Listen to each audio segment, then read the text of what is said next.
everyone is entitled and deserves a fair trial, whether or not you believe that they are the most despicable person on the planet. Because if that person doesn't get a fair trial, baby, it's a slippery slope. Right? And so then your best friend, your family member, they ain't getting a fair trial either. All right, so first and easy question. Why is Bill Cosby out of jail? The first and easy question. Yeah. Bill Cosby is out of jail because he did not get a fair trial, because the prosecutors violated his constitutional rights. In short, when Bill Cosby was dealing with the initial allegations from Andrea Constant, right? The prosecutor then was Mr. Castro. He said, you know what? We're not going to be able to prove this. It's been a year. Your credibility is a little suspect. Your story is a little inconsistent. I could bring it, but I'm not going to win. I don't have enough evidence. So I can't help you in the criminal realm. But what I can do is I can help you on the civil side. So if you bring a civil suit against him, I can make sure he cannot invoke his Fifth Amendment right to remain silent, right? So the DA said, what we'll do is that we will basically promise that we will not prosecute him in this instance so that he cannot assert his right to remain silent in the civil case. And what they basically said is that when you get to the civil case and you start admitting shit and you start saying you did this and that, we can't use that against you because we have promised that we will not. That's the only reason you would give up your right to remain silent. Right. And that was, and they traded that for immunity. Traded it. Okay, all right.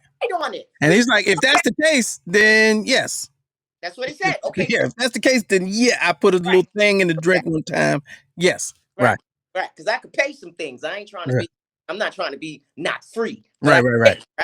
And so that's what happened. Right. She got a civil lawsuit. She got something like $3.3 million, whatever may have you. Everybody's happy. Go away. New DA comes to town. I'm not bound by what this other DA said. I don't have to listen to him. No, what you said back then, we're about to use that in this trial, right? Because it's a statement. It's your admission. And call in criminal defense the Holy Grail, because it's basically a confession. Right. Basically admitting to the allegations. So they're like, listen, we're gonna use that. We're gonna use that. And so what happened was, in the interim, after reading 79 pages of the decision, the old DA contacted the new DA and was like, yo, remember what had happened was I told him that we wasn't going to go that way, and he gave up those rights, and so you probably can't do this. You probably could get him on some other chick, but not this one. And she's like, yeah, you got anything in writing? You got contract? You signed something? Was this formalized? Was this memorialized somewhere? And the DA is basically like, nah, but see, what had happened was I did this press conference. And in the press conference, I basically said, we're not going to pursue this because X, Y, and Z. Right. We didn't memorialize it, but it was understood by all the parties, right? Understood enough so that Bill Cosby relied on it. Right. Because I'm solid. We solid. You said what you had said, and I did what I said. Yeah. Right. So the new DA said, well, you don't have nothing in writing.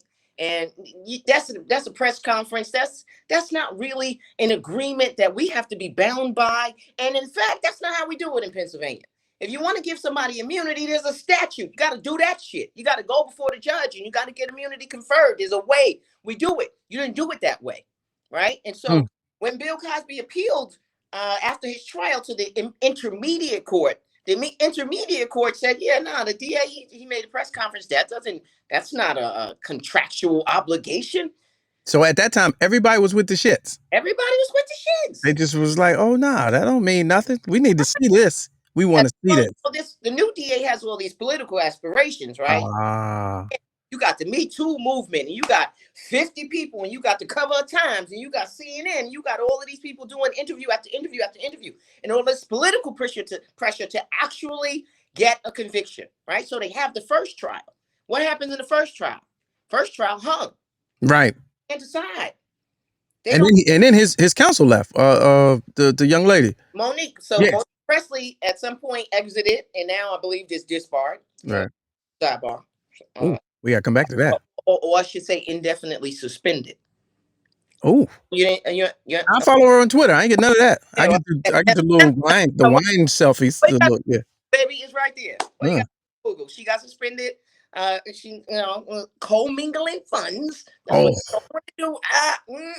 Yeah. Anyway, we have another show about that. Right, we come back. Yeah.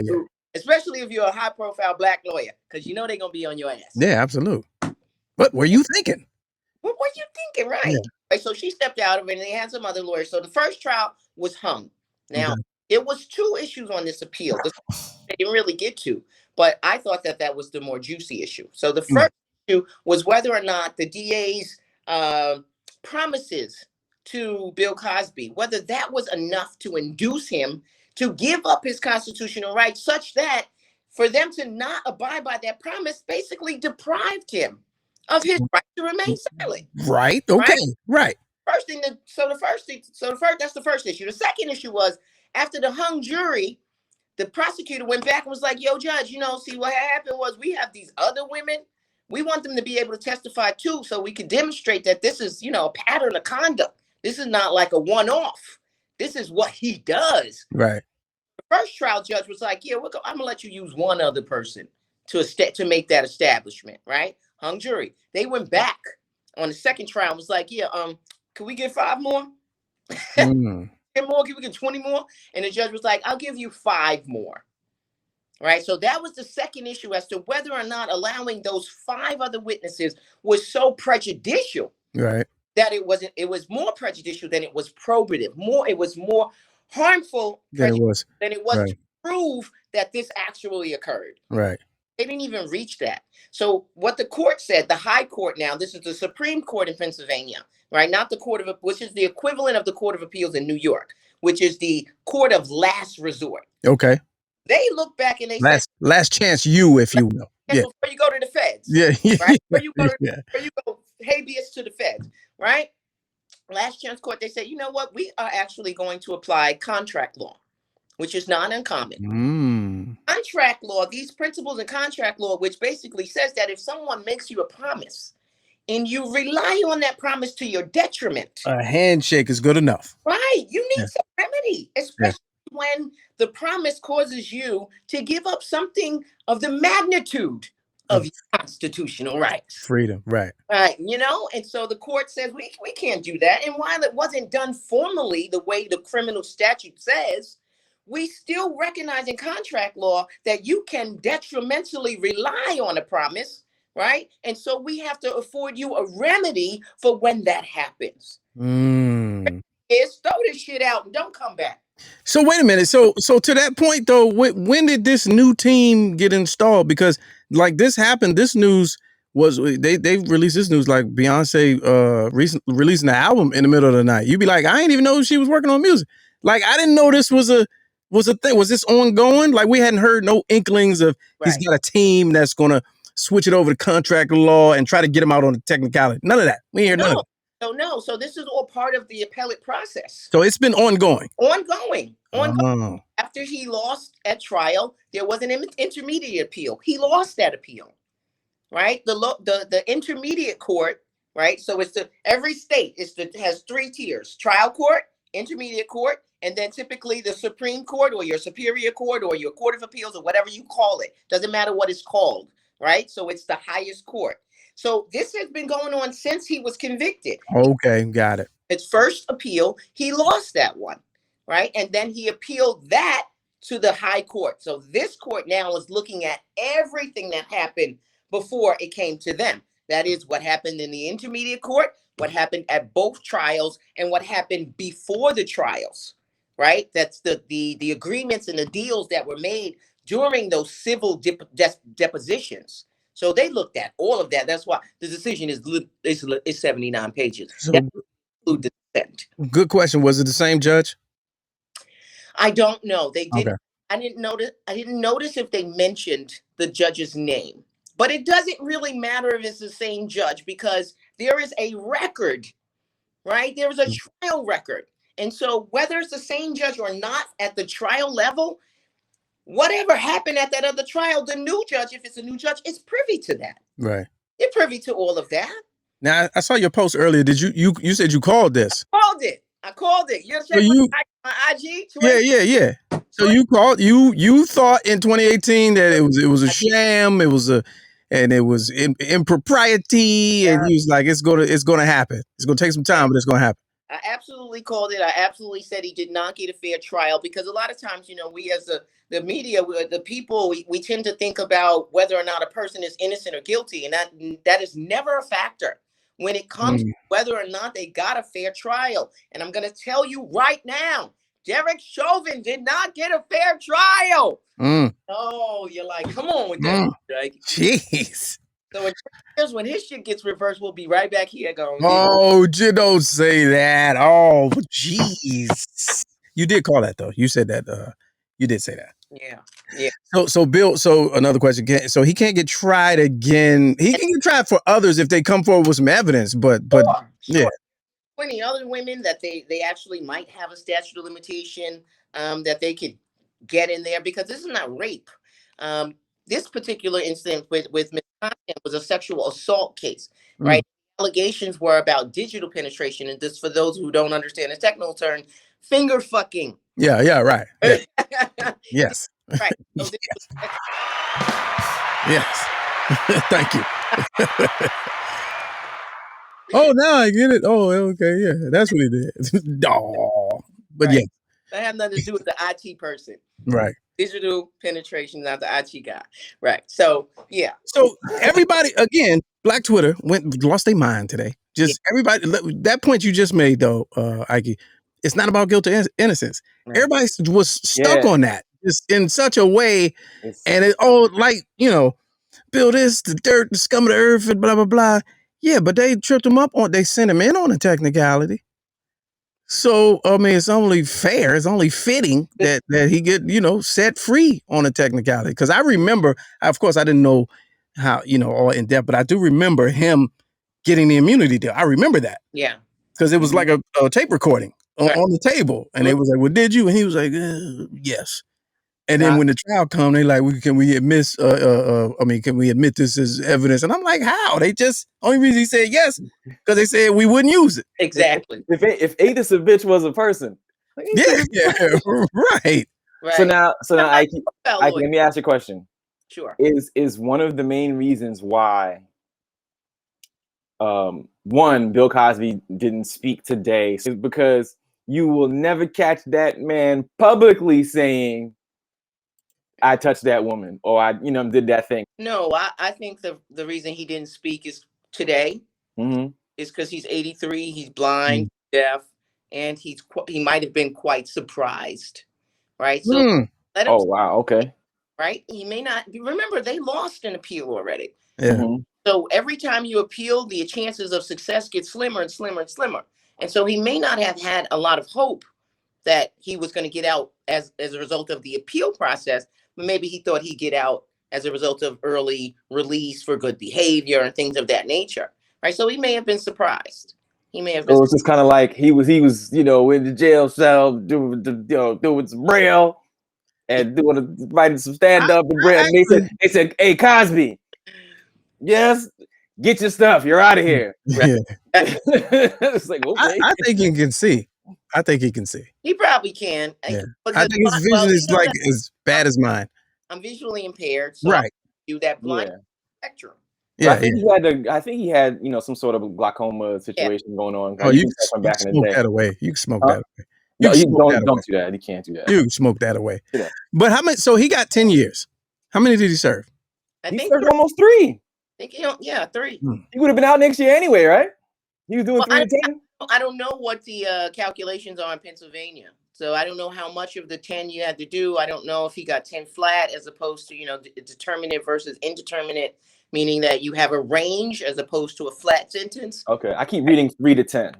Okay, so it could be typically when you have a range, if you serve the minimum of that range, you might be eligible for parole. But I believe I read that he saw parole and he was denied because he refused to, I don't know, Yeah, that was just like last year. Yeah, it was last year. Yeah, He tried to get out for COVID. He tried to get out on parole. Like they really, and that's the part that I struggle with when all these people was going berserk. It's like y'all really don't see that they was going out of their way to stick it to Bill. Right. You know what I'm saying? Like out of their way. And that's gotta make you wonder, because has to make you wonder. Whatever it was, is he still a threat to women? Is he still calling women up like, here, take these 3 half pills and let me, you know what I'm saying, at 80? Right. Well, I understand that you want to pursue justice, but who are you protecting, right? And prosecute this and it not be an incarceratory sentence, right? Meanwhile, Kevin Spacey is out, and your uncle is out, and a couple of your Boy Scout counselors is out. Right, Roman Polanski and all them cats are still moving around, right? Yeah, right. Meanwhile, and not to compare and all that, but you gotta wonder. You just gotta wonder. You know what I'm saying? And I hate to go back to, because I saw a lot of this on Twitter too, with the whole, it was the era, and that's just what people did, and he's being judged by today's standards. And like I agree with that, but I don't want to use that, because you can't really use that no more. That don't work. No, well, here's the problem with that, is that what era? The era is now. Like, if you're listening to true that. That's true. Right? How many chicks you fucked on a Molly? How many come on, look at Sean. You know how many chicks I fucked when I'm drunk? Oh, I got drunk just to have sex. This is a pattern in our community. This is a time thing. This is a pattern in the community, and it needs to be addressed. This is not just Bill Cosby. It's not just rappers of today. This has been perpetuated for as long as we can talk about it. Right? Does not know. And nobody is stopping the Lil Waynes and all of these other rappers who are singing about how they are giving women drugs and then having sex. Nobody's talking about that. And then 30 years from now, when they lock Lil Wayne up, we're going to be back. No, right. Mr. Wayne, according to your 2002 but even beyond album, even beyond community, I was talking about industry, because in that industry, that was part of the lifestyle. That's like basically what you did. And not to victim shame, but there are so many stories again, where they just, all right, okay, I'm not saying it didn't happen. Right. I'm just saying your recall of the events don't add up. Right. You know what I'm saying? Like, we got to look at stuff. We should be able to look at some of those things objectively without the scorn and you're just a victim phobe and you're victim shame. I'm like, nah. It's just from the way I heard it. You think it's impossible to do that now, though? What's that? Everything you just said. Do you think it's still possible to like not, look at something via the scope of? You got to have a critical thinking hat on. You can't just go along, get along, and that's what mainstream. That's what a lot of people do. They just hear something, take it, and that's it. As opposed to being like, all right, granted, this could be a slime bucket. He could have been guilty 72 times, but there was that one time, miss, where he violated you, and then you went back the next night. And the next night after that. And the next that doesn't add up. So my critical thinking hat is not. I'm not putting you on putting the spotlight on you as a victim. I'm like, well, what do you want? How do you want me to respond to the fact that you went back? Right. How do you want me to respond to that? So that's when I think that there is a fine line between this concept of victim shaming and accountability. Because we as women at some point, we are responsible for the situations we put ourselves in. Right. And I don't care what you say. If you know that there is a man who is pining for you in a sexual way, a powerful man, there is a dynamic difference, right? He's power, you're not. And they call you at midnight in a hotel and they ask you to come over and you were not comfortable when you were there the last fucking time. Yeah. You might want to say, thank you, I can't make it. I'm not. Because you have to be responsible for where you put yourself in. If you decide to go and they hand you 3 bills and you take them shits, You have to be accountable.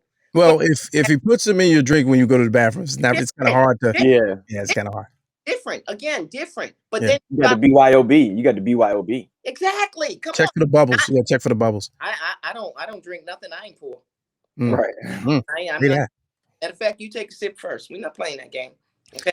You gotta understand that if that's the industry that you're in, right? You should be on guard. You should understand that they're using all kinds of date rape drugs. But you think that's a more of a now thing? Like, y'all know about that now as opposed to back then? And they knew about Yeah, that's what they were doing. They had different names for it. It was like really, that's what you do when you showed up, the party drug. Oh, okay. Spanish fly. Hey, would you like something? Sure. Yeah. But I'm driving. You know what I'm saying? Oh, just give you one. Nice. I guess my question is, Bill's out. Does Robert Kelly have a chance? So my response to that first is this: we got to remember that the first trial against Bill Cosby was hung. Okay. The same way. I was in that first trial. Right, hung, and then mistrial. And then the second, when they brought more white women, that's when it changed. Okay, so with respect to R. Kelly, remember he was acquitted. He was acquitted, so he had an opportunity, and there was a video, and there was evidence, and he was acquitted. Yeah. Right. So could he be acquitted again? Absolutely. Of course. There's any trial can go any way depending on how the evidence comes in, depending on the nature and the quality of the evidence. Right. And at this point, we don't know what the nature and quality of the evidence is going to be. Right. You might have victims who are gung ho in the beginning of the prosecution. Come trial a year later, they're like, I'm not coming. I don't want. So, and didn't some people in the case of Bill Cosby, again, didn't some of them ended up recanting their stories, or or their stories were not to the caliber of what they claim? I don't want to say recant. I want to say there was some inconsistencies. Right. Right. You know what I mean? That's just a better characterize it. There were some inconsistencies. Yeah. Okay. 765, let's go 1-765-538-7461. We're on with attorney Ike Speaks. We're talking about Bill Cosby. Hey, look, so a lot of people live and die by what the TV say, right? So he's let out, so then that means he's innocent. So does that mean he's uncanceled? And does that mean his show is coming back? His show has been back on. Oh, has it? It's on Amazon Prime. I keep telling people it's on. I didn't even know that. Amazon Prime. The show has been back on. I think when people started complaining about, different other people who have similar allegations and their shows are still on, then they put it back on. It's been back on. Oh, got it. That makes sense. Okay. Will he write a book called If I Had Done It? Right. No, because he did do it. Yeah, you already said it. Yeah. When I did it. My question to the panel is, why can't I celebrate Bill Cosby being... That's what I said. Yeah. My question is, am I going to lose friends over me being happy that he... Apparently, on social media. Don't tweet about it. No, I saw, we have a couple of mutual friends, so I saw that somebody was talking about scaling back, and I'm like, I'm celebrating this man being out. He's 80. He's 102. Right. Get this man out. Give him free. Right. So that's my question to everybody. Am I wrong? Am I a bad person for celebrating him? I looked at Phylicia's joint, right? Yeah. Hers doesn't allow comments. Well, she turned it off. She turned it off because she knew it was coming. In other words, I said what I said. Yeah. Right. I said what I said. I don't need anybody else to comment. But it turned into a trending. Tariq was trending too, but it turned into a trending situation because everybody has to be heard and seen. Mm-hmm. But even I said something. I was like, y'all not going. This is a no Phylicia slander zone. And Karen Hunter, she was like, "Well, close your ears then," because I know I know what side they on because they've been anti-Bill since the beginning. But I'm like, it's vindication from a criminal justice standpoint. It's about the system for me. It's about the system. Right. Mm-hmm. That's what it. I mean, and whether or not the system works and it's going to dole out justice for anyone, just no matter what their station is in life. Everyone is entitled and deserves a fair trial, whether or not you believe that they are the most despicable person on the planet. Because if that person doesn't get a fair trial, baby, it's a slippery slope, right? And so then your best friend, your family member, they ain't getting a fair trial either. Right. And so you have to have that standard for all people. Yeah, you got to have that, because if you guilty and you don't get a fair trial, the innocent person don't have a chance. Right. All right. We appreciate you, as always, Ike Speaks, giving us the layman's breakdown with vulgarity and everything. Where the goats can get it. Yeah. So now now I understand what had happened was because y'all, and then people gonna go to work and be like, nah, because it was the finger fucking, and that's how they had got him out, because they had said, you know what I'm saying? You talk about digital penetration, it was finger fucking, you know what I'm saying?